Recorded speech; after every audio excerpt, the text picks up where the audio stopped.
둘, 셋. 안녕하세요. 이미 이긴 싸움입니다. 반갑습니다. 한 주간 잘 지내셨나요?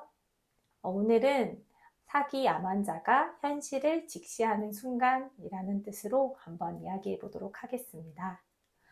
먼저 현실을 직시하다라는 뜻은 자신이 원하는 대로가 아니라 있는 그대로의 상황을 인정하고 하고 싶은 일이 아니라 해야 할 일을 한다는 것을 의미하는데요.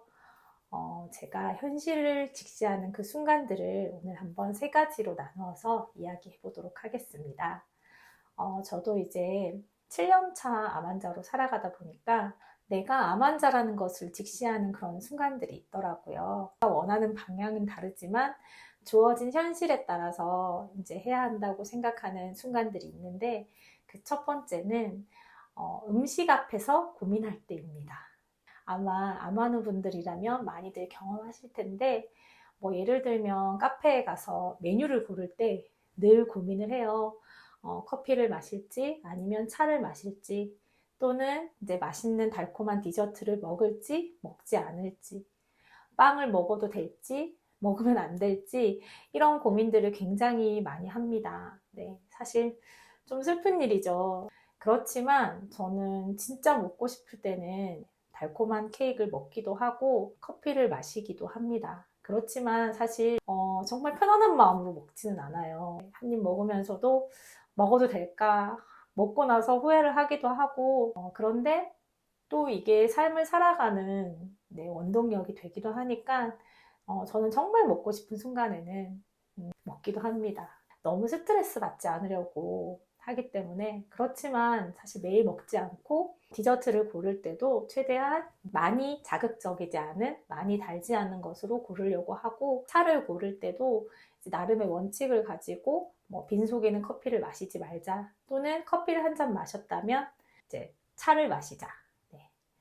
또는 이제 몸이 안 좋다거나 감기 기운이 있다면 꼭 따뜻한 차를 마시려고 하고, 또 커피 같은 경우에도 되도록이면 아이스 커피보다는 따뜻한 커피를 마시려고 노력하는 편입니다. 최근에는 현실을 직시했던 순간이 어떤 순간이었냐면 제가 직장 생활을 하진 않기 때문에 회식이라는 걸 잘 할 일이 없어요. 그리고 이제 저는 술을 또 좋아하지 않기 때문에 술자리를 갈 일이 잘 없는데 이제 최근에 그 아는 엄마들이랑 술자리를 할 상황이 있었는데 이제 그 메뉴를 식당을 고르는 과정에 있어서 이제 대부분 고기를 많이 구워 먹잖아요. 회식 자리에서는 이제 그런 고기를 굽는 자리, 또 회를 먹는 자리, 이런 식당들을 고민을 하는데 사실 저는 숯불에 구운 고기도 먹지 않고 또 회도 먹지 않으니까 선뜻 그 자리에 나가는 게 부담스러워지더라고요. 그 순간 사실 좀 서글퍼졌어요. 내가 술도 먹지 않는데 그 자리에 가서 고기도 먹지 않고 우두커니 앉아 있으려고 하니까 또 먹지 않는 그 상황을 설명해야 된다고 생각하니까 그 자리가 너무 불편해지는 거예요. 네, 그러면서 지금의 나의 순간이 너무 확 다가왔어요. 현타가 느껴졌다고 해야 되죠. 그래서 사실 조금 서글펐던 적이 있었는데 음식 앞에서 고민하는 나를 볼 때 가장 내가 암 환자라고 현실을 직시하게 되는 것 같아요.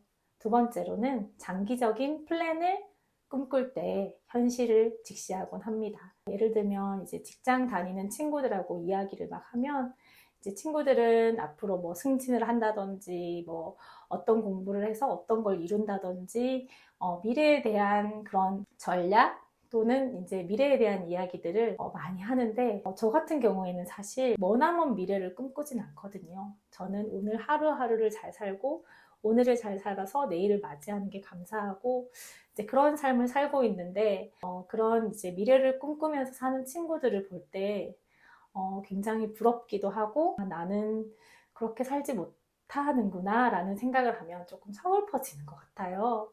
그런데 이제 물론 그 안에서 서글퍼하기보다는 지금의 그저 나의 상황에 감사하는 마음을 더 가지려고 노력을 하는 편이에요. 또 친구들은 친구들의 삶이 있고 저는 또 저대로의 삶이 있으니까 그리고 무조건 미래를 보면서 장기적인 플랜을 꿈꾸면서 살아가는 삶이 정답은 아니라고 생각하기 때문에 그래서 저는 저 나름대로의 플랜을 가지고 살아가려고 노력하는 편입니다.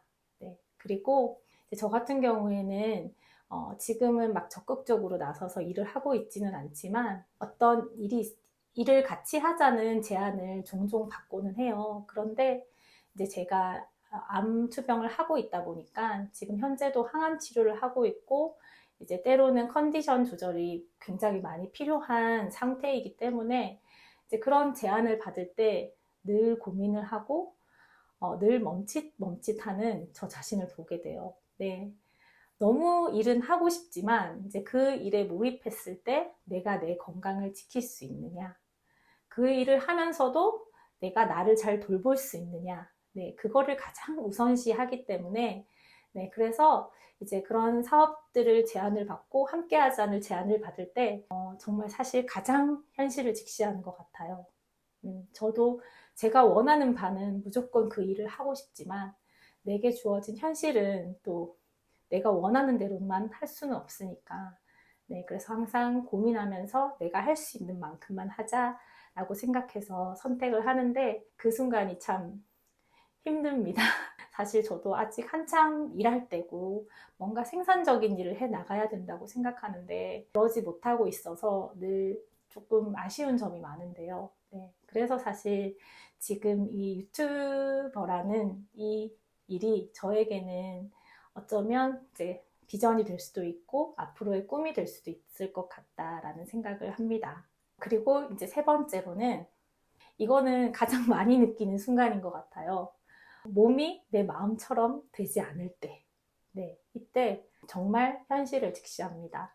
예를 들면 이제 뭐 마음껏 뛰고 싶은데 뛸 수 없을 때, 교회에서 체육대회를 한다거나 또 아이들 학교에서 뭐 체육대회를 해서 부모가 참여를 해야 된다거나 네, 아니면 저희 아들이 축구를 굉장히 좋아하는데 엄마 축구 같이 해 라고 했을 때 같이 뛰어줄 수 없다는 거. 뭐 물론 뛰어도 돼요. 뛰어도 되는데 어쨌든 이제 저는 지금 뼈 전이 환자로서 뼈가 약해진 상태이기 때문에 넘어져서 골절되는 걸 가장 조심해야 한다고 하더라고요. 그래서 저 스스로도 이제 굉장히 그 부분을 조심하려고 노력하고 되도록이면 이제 그런 상황들 속에 있지 않으려고 노력을 하는 편인데 그러다 보니까 사실 그런 부분에서 너무 아쉬운 점이 많은 것 같아요. 아들과 함께 뛰어주지 못한다는 거. 그리고 몸으로 부딪히며 놀아주지 못한다는 거에 대해서 이제 늘 미안한 마음도 있고 이제 전 나름의 서글픈 생각도 들고 그럴 때가 있습니다. 또 몸이 내 마음대로 되지 않는 순간들은 일상 중에 통증이 느껴질 때가 있어요. 그러니까 어쨌든 이제 뼈로 전이가 되면서 그 아팠던 부위들이 지속적으로 아프진 않지만 한 번씩 이제 그 아팠던 통증들이 나타나기도 하는데 그때마다 이제 저 스스로 굉장히 두려워지고 걱정에 사로잡히기도 하고 네. 그래서 사실 현타가 많이 오는 것 같아요. 내 몸에 아픔이 느껴졌을 때 일상 속에 굉장히 잘 살아가고 있다고 생각하면서도 그런 아픔의 순간들이 오면 덜컥 겁이 나기도 하고 그리고 또 생각이 많아지더라고요. 그래서 그런 부분들을 조금 이겨내려고 많이 노력을 하는 편인데 네, 저 역시도 사람이다 보니 그렇지 않을 때가 종종 있곤 합니다. 어제 오늘은 날씨가 굉장히 좀 흐렸어요. 비도 오기도 하고 흐렸는데 그래서인지 아침에 일어났을 때 손발이 너무 아프고 온 관절이 스치기만 해도 너무 아픈 거예요.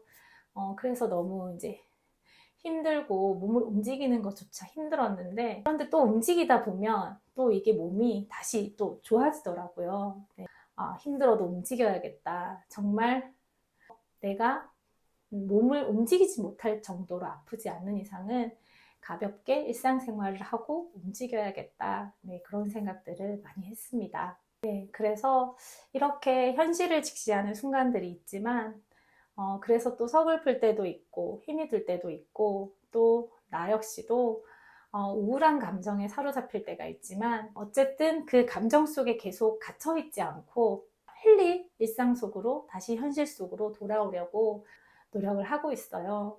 오늘은 아이들 부모 참여 수업이 있었거든요. 네, 그래서 이렇게 나름 좀 차려입기도 하고 네, 이렇게 다녀왔는데 우리 아이들이 이제 5학년, 3학년 이렇게 되었는데 제가 처음 암 진단을 받았을 때는 아이들이 6살, 4살이었어요. 네, 그런데 벌써 이만큼 자라서 이제 큰아이는 뭐 조금 있으면 중학교를 가겠죠. 근데 그렇게 이제 아이들이 학교에서 수업하는 장면을 복도에서 이렇게 바라보는데 너무 흐뭇한 거예요. 네, 우리 아이들이 언제 저렇게 커서 학교에서 수업을 하고 있구나. 사실 저는 암 진단을 받았을 때 우리 아이가 초등학교 가는 걸 못 보면 어떡하지? 라는 생각들을 굉장히 많이 했거든요. 그런데 지금은 벌써 두 아이 다 초등학교를 갔고 이제 곧 중학교를 가게 되겠죠. 그런 모습을 보면서 너무 감사하다. 그리고 너무 행복하다. 또 내가 지금 아프고 부족하지만 엄마의 자리를 지킬 수 있다는 게 너무 감사하다. 이런 생각들을 네, 했습니다. 그러면서 참 행복한 시간들을 보내고 왔는데요. 그러면서 이제 그런 생각이 들더라고요. 내가 살고 있는 이 현실이 팍팍해요. 40대라는 나이가 정말 일을 열심히 해야 될 나이잖아요. 그런데 이제 저는 그러지 못한 현실을 살고 있으니까 참 삶이 팍팍하다는 생각이 들고, 그리고 늘 내 몸 컨디션을 생각하면서 아플 때마다 또 힘들 때마다 또 더 이겨내려고 힘을 내야 되고, 네, 그러니까 이게 하루하루가 쉽진 않아요. 네, 그런데 그럼에도 불구하고 나는 오늘도 살아있구나. 나는 오늘도 이 평범한 일상 속에 있구나. 라는 생각을 하니까 감사하지 않을 수 없더라고요. 그래서 우리 아마누 분들도 힘내셨으면 좋겠어요. 그 현실을 직시하는 순간들이 있지만 그 순간은 또 지나가고 행복한 순간들을 또 맞이하고 또 힘든 순간들이 오겠지만 또 행복한 순간들, 분명히 그 힘든 순간 속에서도 우리가 행복을 찾고자 한다면 찾을 수 있다는 거 기억하셨으면 좋겠습니다. 사실 행복이란 게 별게 아니잖아요. 하늘의 구름을 봐도 행복할 수 있고 가을에 부는 바람마저도 행복한 순간이 있더라고요. 그래서 이 어려운 현실 속에서도 행복을 찾아가셨으면 좋겠습니다. 오늘도 부족한 저의 이야기 들어주셔서 너무너무 감사드리고요. 우리 또 한 주간도 현실을 직시하면서 또 그 현실을 이겨내면서 힘내셨으면 좋겠습니다. 오늘도 이미 이긴 싸움입니다. 감사합니다. 하나, 둘, 셋.